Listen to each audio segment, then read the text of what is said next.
უკვე რამდენიმე თვეა პარლამენტის საგამოძიებო კომისია სააკაშვილის ხელისუფლების დანაშაულებებს იძიებს და კიდევ ერთხელ ნათლად გვაჩვენებს რა გადაიტანა ჩვენმა ქვეყანამ და ამ ქვეყნის მოსახლეობის უმრავლესობამ. ყოველ ჯერზე, როცა კომისიის ხდომა იმართება, ახალ და მძიმე დანაშაულებებს გვიყვებიან დაზარალებულები და თვითმხილველები. სამწუხაროდ ადამიანურ ტრაგედიებთან ერთად სააკაშვილის ბოროტმა რეჟიმმა ქვეყანას გამოუსწორებელი ზიანი მიაყენა და მეტიც. ტერიტორიების 20%-ზე მეტი რუსეთს ჩააბარა. მათ შორის სრულიად უბრძოლველად დათმო კოდორის ხეობა. ეს ხეობა საქართველოს რუკაზე პატარა წერტილად ჩანს. კოდორის ხეობიდან სოხუმამდე 100 კილომეტრიც არ არის. აქ ზემო კოდორში ისტორიის ერთ-ერთი ყველაზე მძიმე ბრძოლა მიმდინარეობდა არა მარტო ტერიტორიისთვის, არამედ ქვეყნის ღირსებისთვის და ადამიანური თავგანწირვის ნამდვილი მაგალითებიც სწორედ ამ ხეობაში ვნახეთ. კოდორის ხეობა სამხედრო სტრატეგიული მნიშვნელობის რეგიონია და აქედან გამომდინარე სამხედრო თვალსაზრისითაც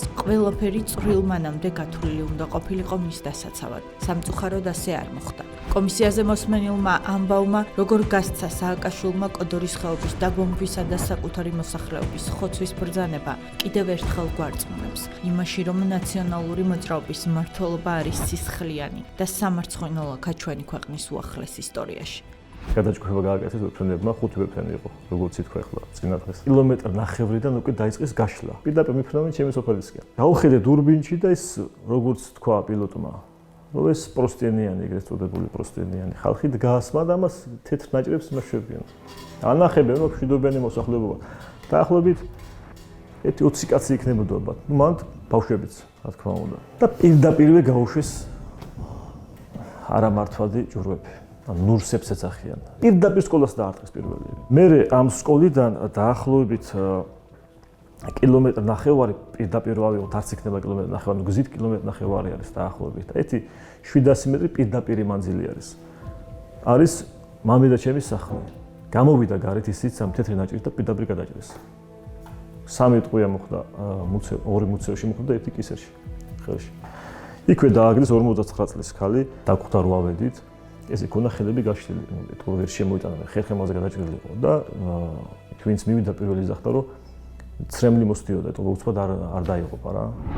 კოდორის ხეობისთვის ბრძოლა ჯერ კიდევ გასული საუკუნეების 90-იან წლებში მძაფრდება. 92-93 წლის აფხაზეთის ომის შემდეგ, როდესაც აფხაზმა სეპარატისტებმა რუსების დახმარებით სასაზღვრო ხაზი გაავლეს მდინარე ენგურზე. ერთადერთი პუნქტი, რომელიც ქართველებმა შეინარჩუნეს, იყო კოდორის ხეობა, რომელსაც 15 წლის განმავლობაში აფხაზებისა და რუსების ცდის მიუხედავად ქართველთა აუღებელ ბასტიონად რჩებოდა. ამ დროის განმავლობაში ხეობა, რომლის ისტორიული სახელიც არის დალის ხეობა, ადგილობრივი მოსახლეობის მიერ იმართებოდა. 1993 წლის რუსეთ-აფხაზეთ-საქართველოს შეთანხმების მიხედვით საქართველოს არ ჰქონდა ხეობაში ჯარის ყოლის უფლება. ამიტომაც საქართველოს ხელისუფლების ხელშეწყობით ადგილობრივი მკვიდრებისგან შეიქმნა გასამხედროებული ორგანიზაცია მონადირე, რომელიც იცავდა კოდორის ხეობას სეპარატისტებისგან. პირველ ეტაპზე მონადირე დამოუკიდებელ სამხედრო შენაერთს წარმოადგენდა, რომელიც ფორმალურად ემორჩილებოდა საქართველოს ცენტრალურ ხელისუფლებას.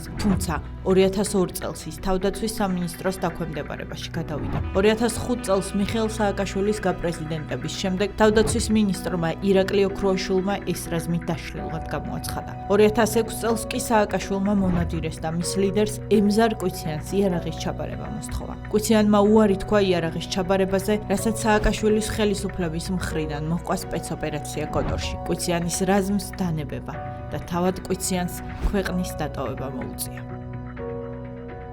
2006-ში გააუქმეს ბატალიონი მონადირე დასაწყისში, ცხვრის საწყისში. გააუქმეს, არავინ არ შემოვიდა წარმომადგენელი, არც სამხედრო პოლიცია, არც იმ ბრიგადის წარმომადგენლები, რომელმაც ის გააუქმეს და ეუბნებიან, რომ იარაღი ჩაგვაბარეთო. კი ბატონო, მეთაურმა უთხრა, მე უფლებამოსილებას ვიხსნი, კი ბატონო, თანამდებობიდან ავედი, იარაღი აქ ხალხს თავისი საშტატო იარაღები, რომლებიც აქვს, ყველას აქვს, აღწერილია ყველაფერი და გაბარებენ. შემოუშვით ვერტფრენები, წარმომადგენელი გამოუშვით შტაბიდან, სამხედრო პოლიციიდან და ამ იარაღს მივითვლით, ჩაგაბარებთ და მე მორჩა საქმე. არა, ეხლა ვერტფრენები არ იქნებაო და საკუთარი ძალებით ჩამოიტანეთო. გამორიცხული იყო, რომ იმ ხეობიდან მანქანას გამოსული არ არსებობს. ზოგადად 10 მეტრი არის იქ, სადაც დამქერი არის მათ. არ არსებობს შანსი. ერთხელ რო დაურეკეს მეორედ, მესამედ და მათი დღის განმავლობაში უკვე მიხვდა ვინც იყო მეთაური მაშინ, მაგრამ რომ აქ მიდის სხვა სიტუაციო, ბანდფორმირების იარლიყის მოკერება უნდათ. ბოლო სამდღიანი ვადა რო იყო, ეს იყო თებერვალში. მნიშვნელობა აქვს, იქ არც ჯედამერ კიდევ ჯედამერ კი ხო, ვერ გადმოვდივა. ტრანსპორტს არ მიგზავნე. გეუბნები რომ აღწერილი მაქვს იარაღი, ჩაბარებული არ და მოდი გაბარებ. არ ჩამოდიხარ და ბოლო სამდღიანი ვადა რომ იცეს, მაშინ უთხრა ხელმძღვანელმა რომ მაცხადება ბანდფორმირებ და ბარებ გამომაცხადე ხო, აზრი არ აქვს, ვერ ჩამოდივა, შენ ტრანსპორტს არ მიყოფო და всё, მორჩა მით ლაპარაკე. გამოცხადდა ბანდფორმირებად ეს მონადირე. აიჭირეს რომეო მარგველანი. 2006 წლის აგვისტოში დაიჭირეს. მარგველანი არაფერ დაუშავებია მას. დაიჭირეს და 2007 წლის თებერვალში კვიკუდარი შემოასვენეს. ოღონდ რითაც დაიჭირეს აგვისტოში იმ დასასწრით.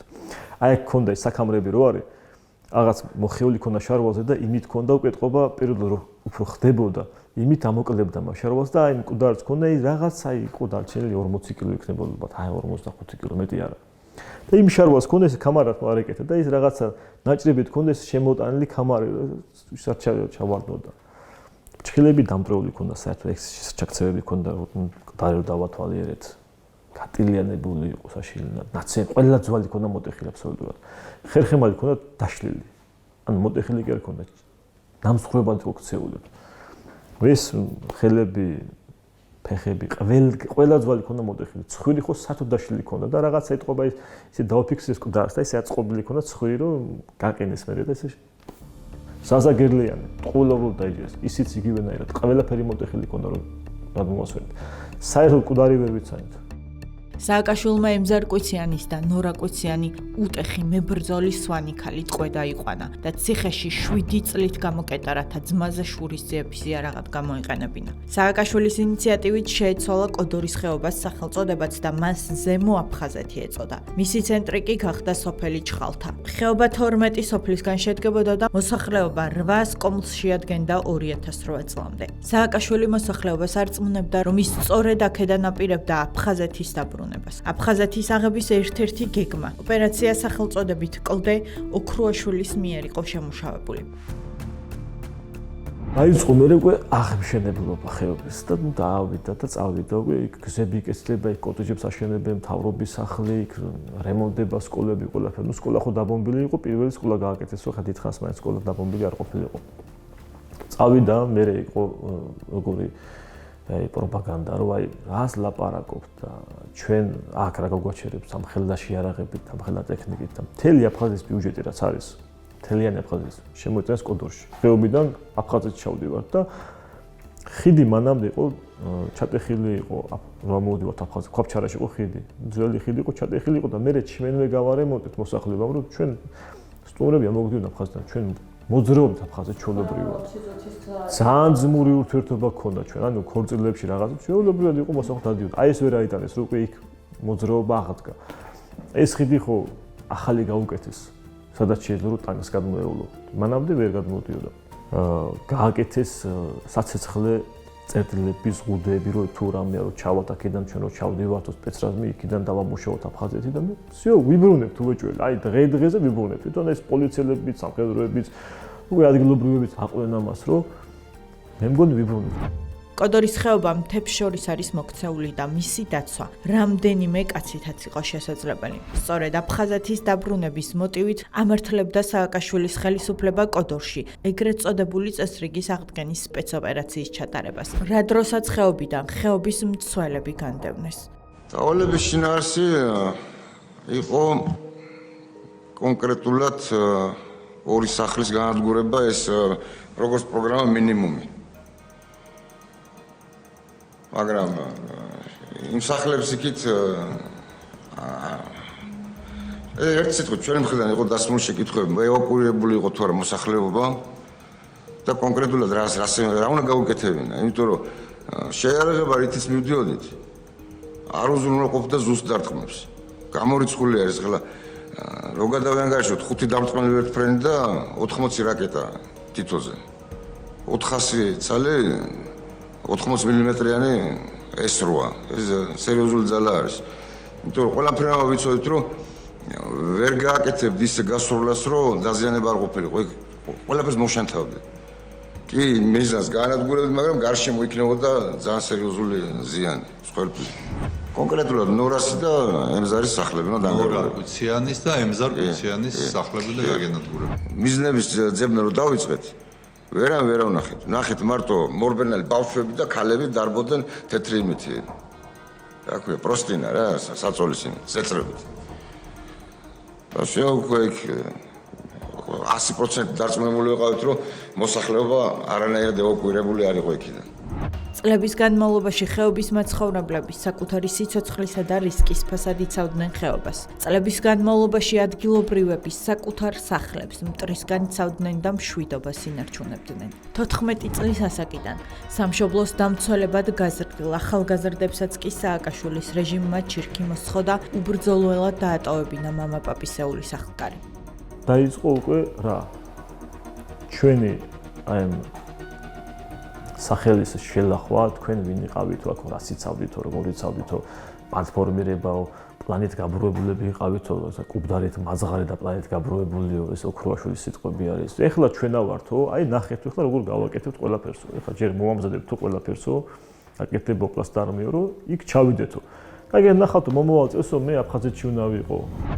ხეობის მაცხოვრებლებს ბოლომდე სჯეროდათ, რომ სახელმწიფო უკან არ დაიხევდა. თუმცა სააკაშვილის ხელისუფლებამ საკუთარი მოსახლეობის ბედი არაფრად ჩააგდო და ევაკუაციაც კი არ გამოუცხადებია. არც მსხვერპლად თვლი და მოკლულ ქალს და არც არაფრად მიაჩნდა დაბომბილი სკოლა, რომელსაც თავს პატარა ბავშვები, ქალები და მოხუცები აფარებდნენ. ერთადერთი, ვისაც ამ ადამიანების ბედი ადარდებდა, მაშინდელი სახალხო დამცველი სოზარ სუპარი იყო, რომელმაც აგვისტოს ომის სისასტიკეს საკუთარი თვალით ნახა. და მაშინ როცა სააკაშვილადეიშვილი ტელევიზიით გვარწმუნებდნენ, რომ ომი მოვიგეთ და ყველაფერი ჩვენს სასარგებლოდ მიმდინარეობდა, სოზარ სუბარმა კოდორის მაცხოვრებლების გაფრთხილება მოასწრო. სოზარ სუბარმა გააფრთხილა, რომ ყველას უთხარიო, რომ რაღაც არ ხდება ისეთი ჯანსაღი სიტუაცია არ არის, ვიქას დაარტყავენ უეჭვილო, კითხეს, თუ ევაკუაცია გამოცხადდა, უკითხა და არაფერი, ჩვენ აქ ვართ თუ კარგად ვართ. წამიწამზე დაიწყებაო დაბომბაო. დარწმუნებული ვარო მე, რომ აი იქას დაარტყავენ. აქ ისეთი რამ ხდება, ხა ჩვენ ხო არ ვიცით რეალური ინფორმაცია, სოზარი ჩასული ყოფილა ცხინვალში, იქ მისადგომებთან. იქ რომ ნახა თავისი თვალით რა ხდებოდა და ტელევიზიით ხო ჩვენ გვაჯერებდნენ, რომ ვიგებთ ომს და ვიბრუნებთ ტერიტორიებს. სუბარმა რომ ნახა ეს ბატონმა სოზარმა რომ ნახა ეს რომ იქ რა ხდებოდა, იმ წუთშივე ზარი გააკეთა, თქვა რომ ხეობიდან ყველა წამოდი თუ რომ ვარესი თქვენთან მოხდება და ამ ზარმა ის ერთ დღიანის მისცა ხალხს. დრო გამოსვლის და გამოიყვანა. აი ეს რომ ზარი რო არ ყოფილიყო, მთელი ხეობა რჩებოდა მანდ. ამ ზარის მერე საწვავი არ მისცეს ხალხს, არანაირი დახმარება, ტრანსპორტი არ გამოუყვეს, კამაზები იდგა, მანდ ურალები იდგა, მთელ მოსახლეობას გამოიყვანდი. კაცი შვილმა არანაირი დახმარება არ გაუწია მოსახლეობას. წუთი-წუთზე დაბომბვის მომლოდინე ხეობელები ბედისანაბარა მიატოვა ხელისუფლებამ. რომ არა ადგილობრივი სასულიერო პირი ასეულობით ადამიანის გადარჩენა ვერ მოხერხდებოდა. ტონობით საწვავი გადარჩენისთვის მებრძოლ მოსახლეობას ხელისუფლებამ დაუმალა.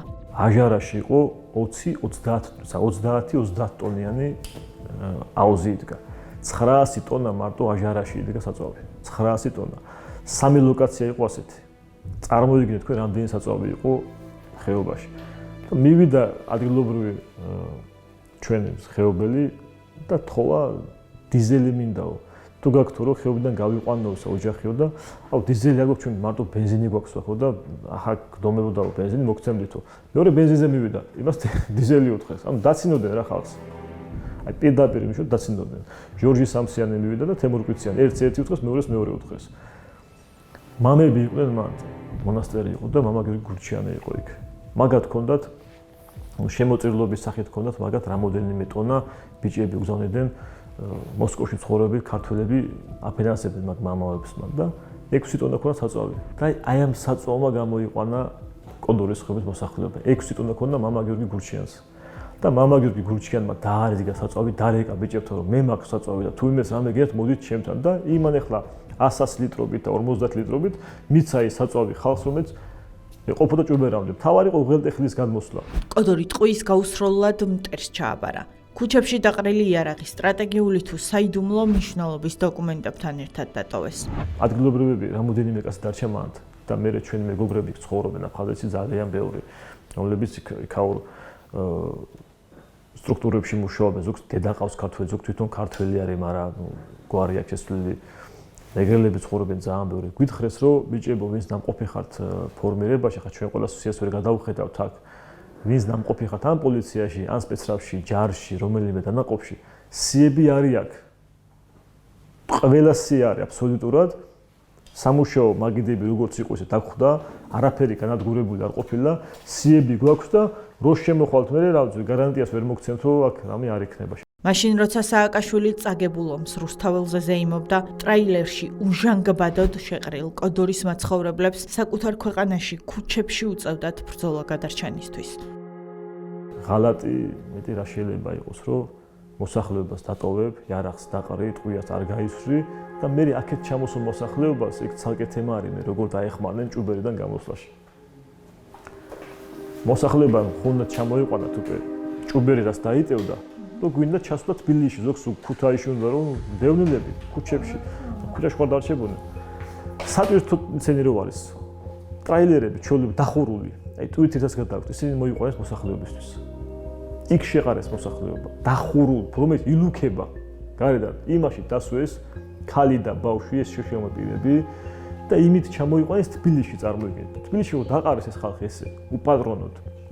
ზოგმა იქ რაც მიტოვებული შენობა შეტეხა იქიდან ასე გამოაგდეს და სანამ ეს ჩვენი მოსახლეობა ქუჩაში ეყარა ესე უპატრონოდ, ბიჭები მიწას მიბარებულები არ იყვნენ, აქ კონცერტი იყო. შვენიერი კონცერტი გამართეს და ზეიმობდნენ. რა ვიცი, მარტო პოლიტიკოსები არ იყვნენ მაგათი მხარდამჭერებიც, რომელიც ხა ქვებს ქვესვრიან და მოლოტოვის კოქტეილებს აქციებს.